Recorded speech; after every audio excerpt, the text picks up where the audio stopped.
Hi, all. So, coming to you this morning, for our morning coffee time and my journal making. And I'm doing a voiceover on this one because I was really having a lot of sinus problems this morning. And so I didn't want to just like wear you guys out with my sniffing. So I apologize. I know some of my videos will have it in there because sometimes my sinuses will bother me and I don't really even, I'm not even aware of it. You know how some habits are. Anyway, let's get going. So today's spread, I'm working on, I was showing you some papers there. That first long brown strip is jelly printing on some of this brown paper that I use. I'll tell you guys more about it when we do some jelly printing, and I'll show you. I may have showed it before in some of my YouTube videos. I don't remember. And then here I normally take like old books or just books you get from the library, really. They don't have to be old because I like to reuse the covers in some of my collage work when I like to make things old and what have you. So I end up with these blocks of centers.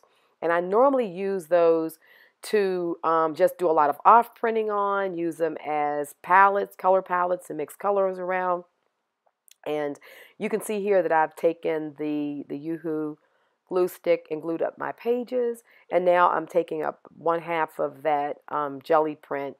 And I was really just playing with some, I think I had done all white across there. And then I used some of the Tim Holtz um, stains. I had gotten grape and red, and neither one of those are like really my colors, but they were on sale. And I thought, well, if I do them on a brown paper and really like mute them with a little bit of the pumice, it'll probably work out well. And it actually did. I like this sort of eggplant color that I came out with. And so here, this is just a scrap piece of that book text I was talking about that I will, just off print. I'll either rub my brayer on there, I'll wipe my brushes off on it, I'll mix colors on it like a palette. And then it's amazing how, just working these things back into your journal and what have you works out really well. So that's what I'm doing here. Now, once I lay that paper down, I normally just use like my metal edge ruler and put it right into the gully of the book and just rip it. It's like it gets it clean to the edge, and I find that it works pretty nicely. You guys can see that I have a piece of waste paper under my pages so that, like I don't have to worry about getting a lot of spillover and what have you onto my other pages, or just, especially when you're painting and doing things like that, you don't really want to gunk up your under pages with a different color if you don't want that color to seep through. So I just by habit try to put in like a waste piece of paper underneath it. And normally it's a old piece of Xerox paper, copier paper. Now you see I put it down. It wasn't quite right, but you see how kind of hard it was for me to pull it up? That Yoo-Hoo is like, it's like the best glue stick. If you guys wonder and haven't tried it yet and you're wondering, well, why is Robin so crazy about this Yoo-Hoo? I don't know. That glue in there is just really great. It's permanent. It doesn't start cracking after time. I have books that I have done years ago using the Yoo-Hoo, and it's still flexible. The images and the things I've glued on doesn't pop off. It's just really good, and it is really sticky too. So you can stick some pretty thick items using the glue. Like I wouldn't try like metal or buttons or anything like that. But I definitely, any thick papers, fabrics, things like that, textiles seem to work no problem. So here I'm just trimming up my pages, and basically we're 4 minutes, a little bit over 4.5 minutes into this video, and I've basically gotten that first page done. I'm going to add some of my intuitive scripting here just to finish that spot off, and I always seem to have to put some of this language in my work. It's just like my happy thing, and I just like what it does. So here I just put it across in this white spot, and it sort of forms a border. And there. 5 minutes, and we're done with one page. And I'm showing you these guys. I'm sharing my morning coffee times with you all, so you can see just how easy and quickly it is to keep your journal daily, or even every other day. Because you see, oftentimes I do 2 pages at a time. So even if I'm doing it every day, I seem to still do 2 pages at a time. So it's really easy by the end of the year to have way over 300 pages, even if you just do it, like I say, every other day. If you just journal 3 times a week for 10 minutes, look, that's just 30 minutes in a week. You've gotten at least 6 page spreads. Now, I like using this size, as we've talked about, because it's big enough to get your images on there and really have enough space to work with some ideas, but it's also small enough that you're not trying to fill up this big, vast space, because sometimes it's hard. I know I've even tried it just to say, well, I'll just work in the middle of the page. But that's not always easier in larger journals. And I find that I'm still compelled to try to fill the whole thing up in some way, or at least in my mind, the white space that I leave has to make some kind of sense. And so you are compelled to really take that whole page in, versus when you work on a smaller page like this. That's why I always encourage, especially if you're just doing daily journaling, don't get the biggest journal and don't get the smallest one. This one is really a good size. So here I am gluing the whole page up because I was playing with that second half of that brown strip that has mostly white on it, because that was what the print originally looked like. So I did all white. I had just put, I was actually pulling some off prints on my large jelly plate. What is the 14 by 16? And or is it 12 by 16? The largest one. And so with me doing this kind of off printing, I don't know why today I'm putting stuff down and feel like I keep on getting it wrong. So I was trying to get some of those crinkles out. And anyway, so when I went to use the Tim Holtz, the grape and the purple, it's the grape and, I'm sorry, the red. I think it's cherry red and Concord grape or something like that. And I used both of them together on that first spread that you see over there. I did it over the white. So that's actually over white and with the brown paper coming through. So if you guys have those colors and you have some brown paper and your white paint, and you want to play around with them and kind of get this sort of eggplant color, that's how I did it. And I did have a little bit of the Tim Holtz pumice.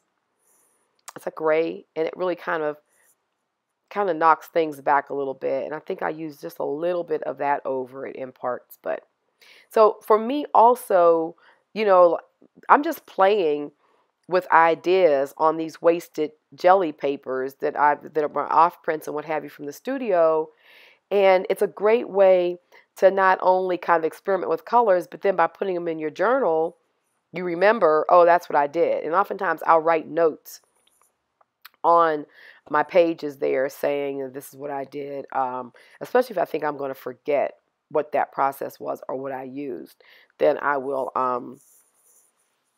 make a little note as to what it was. And down in that the bottom corner there where you see that little kind of peacock color, I was actually playing with the Tim Holtz distressed crayons. They're really neat. So I'm going to show you guys some techniques that I came upon with those over top of the jelly prints and using our Punchinella. Oh my goodness, I came up with some neat ideas there. So that was just me experimenting, and then, why not work it back into my journal, right? It's a great way to remember it. So this right here, again, was a page of that that children's school paper, the line paper that you do your ABCs on. And I included that in some of my vintage paper packs that you guys have gotten. And yes, so that I was just there again. I think I was rolling some color off, braying it off on the paper and doing some mark making, just playing with colors. And so I'm just taking a piece of that now and laying it at the bottom for the contrast. And so let's see. Yeah, we're almost 10 minutes into this video, guys. And look, we've gotten 2 pages done. And I'll continue to show you these morning coffee times. In fact, I'm really enjoying them. I hope you guys are. I'm happy to realize I get up in the morning, I'm doing my journaling anyhow, just turn the camera on. You guys don't have to see me in my jammies, nor would you care. So it's like, let's just, do some morning journaling together. And with, us being together for 52 weeks of us just journaling weekly, dealing with the prompts, dealing with left and right brain prompts, things that left brain, I'll be giving you things that help you think about the journey. And right brain is always just getting straight into our creativity. You really will find that your journaling will really expand your art, and some of your ideas regarding your art and things to even just create will continue to expand. And it's nothing like this journaling time to help you along with that. So here I had Xeroxed this old Japanese, it's a dictionary actually. I got it when I was in Australia. And I had seen one similar to it when I was in Melbourne, when I was bumping around with my friend down there, Belinda Richards. And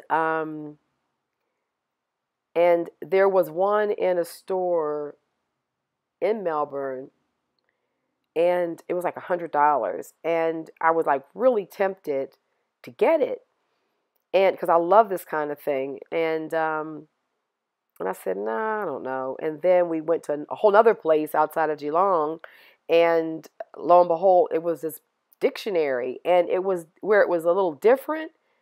I mean, I was just as happy, and it was like 10 Australian dollars, which was like $8 for me. So I was tickled. So I'm actually Xeroxing it, photocopy it onto onion skin, and it just comes out so beautifully. It's translucent. It really looks like it could be a piece of vintage ephemera. Um, because of the onion skin itself, just the texture of that paper is everything. You guys who are working with that, you know what I mean. And then when you reproduce something that's already vintage on it, it really maintains that feeling. So I felt like I wanted a little something there, and I wanted to integrate some more papers. So I just put that across between, um, and hopefully you can see this. I'll have to try to figure out how I can zoom in a little bit more sometimes. But anyway, we're done. 12 minutes and 50 seconds. All right, guys. Take care, and I'll see you again for another morning coffee time. Bye-bye.